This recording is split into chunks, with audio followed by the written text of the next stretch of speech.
Are there any indicators from the stimulus bill that it's working? None that I can see. And we've never said that it wouldn't create one job. When you spend $800 billion, somebody's going to get a job out of it. But it certainly has not created the kind of environment where the economy is beginning to move and employers are beginning to hire.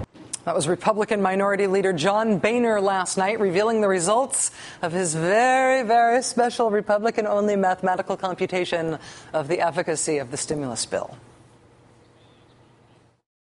We've never said that it wouldn't create one job. We've never said that. We, Republicans, we have never said the stimulus didn't create one job. Our country's newest Republican senator, for example, Scott Brown, he certainly never said that. The last stimulus bill didn't create one new job. You know who also never said the stimulus didn't create one new job? That would be Newt Gingrich. He didn't say it in a fundraising letter this year when he described the stimulus bill as, quote, a monumental failure that hasn't created a single job.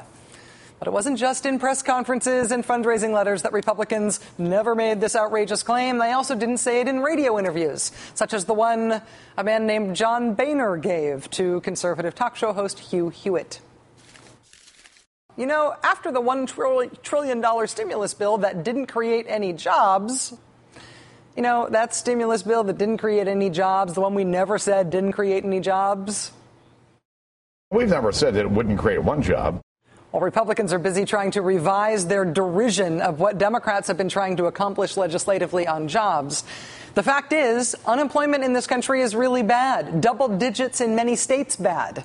And so you were granted a pardon if last night you pounded your fists on the table and steam came out of your ears when this happened, when Republicans filibustered for the third time in as many weeks an extension of unemployment benefits. Democrats had 59 votes, including 2 Republicans, although the final vote tally was 58-38 because Harry Reid had to vote against the bill for procedural reasons that will allow him to bring it back to the floor. Filibusterers included Scott Brown, who provocatively announced when he first took office that his top priorities would be jobs, jobs, and jobs. Like Jan Brady's Marsha, Marsha, Marsha, that clearly turns out to have just been a cry for attention. Unemployment extension benefits have an extension of unemployment benefits has now passed the House, but it is still stuck in the Senate. What does the Republican filibuster of unemployment insurance mean in real human terms? It means that 1.3 million Americans have already lost their benefits. By the end of the week, that will jump to 1.7 million. And once Congress returns from the July 4th break, 2 million Americans will have lost their benefits. At this point, Democrats' best hope for extending unemployment lays with whoever is appointed to fill the late Senator Robert Byrd's seat. Joining us now is former Virginia Governor Tim Kaine, who currently serves as the chairman of the Democratic National Committee. Governor Kaine, thank you so much for joining us tonight. It's a real pleasure to see you.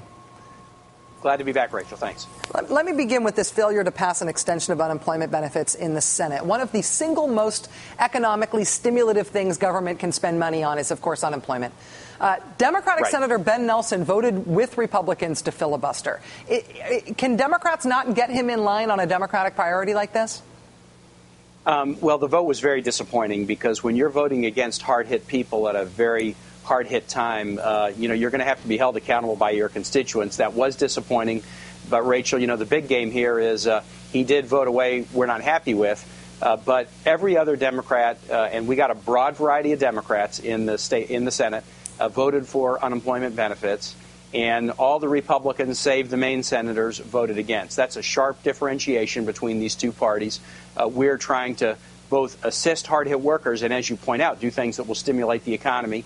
And as they have over and over and over again, the Republicans are standing foursquare against economic recovery and against hard-hit people. One of the mini controversies in Washington in the past couple of weeks has been the reporting that among the Republican caucus, there's some pretty heavy-handed ways that they lean on their members in order to keep them in line with the Republican agenda, threatening seniority, threatening committee chairmanships, playing real hardball with their own members to keep them in line even on procedural votes.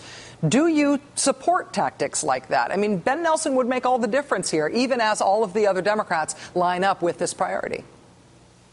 I think the Dems should do what they need to do in the Senate to get Senator Nelson to recognize the fact that even Nebraska constituents are hurting at a time like this. We need his vote, but we also need Republicans to stop their policies of just standing foursquare against hard-hit people. You see it over and over again, Rachel. They're apologizing to BP. They're stating they're fighting tooth and nail against Wall Street reform. And now they're fighting against the hardest-hit folks. And when you ask them why, they mention the deficit. They didn't care about the deficit when they were waging 2 wars off the books. They didn't care about the deficit when they were doing Medicare prescription drug benefits without paying for it. And they didn't care about the deficit when they were doing tax cuts for the wealthiest and for oil companies. But suddenly, when it's for the unemployed, they care about the deficit. That tells you what their priorities are, tells you how they govern.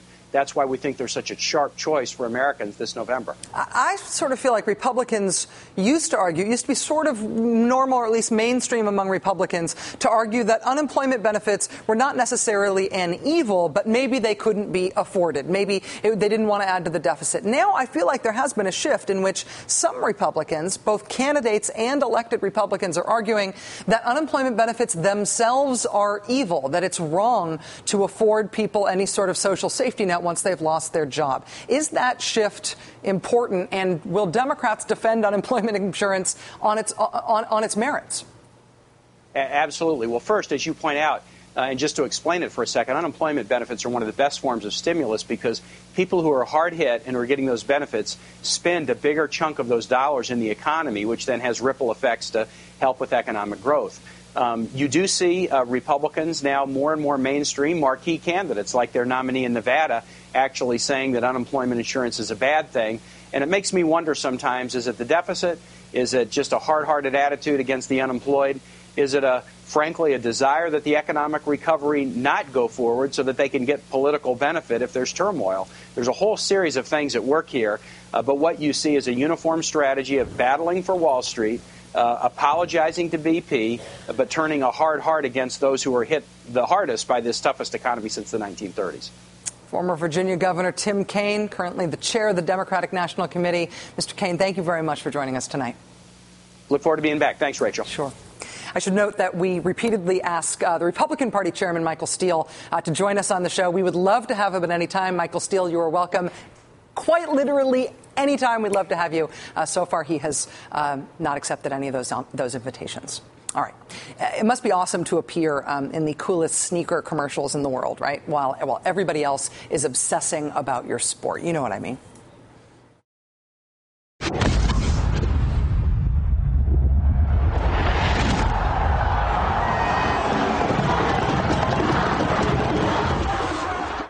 Is everybody familiar with that whole Faustian bargain thing? The curse that is behind this awesome ad is coming up.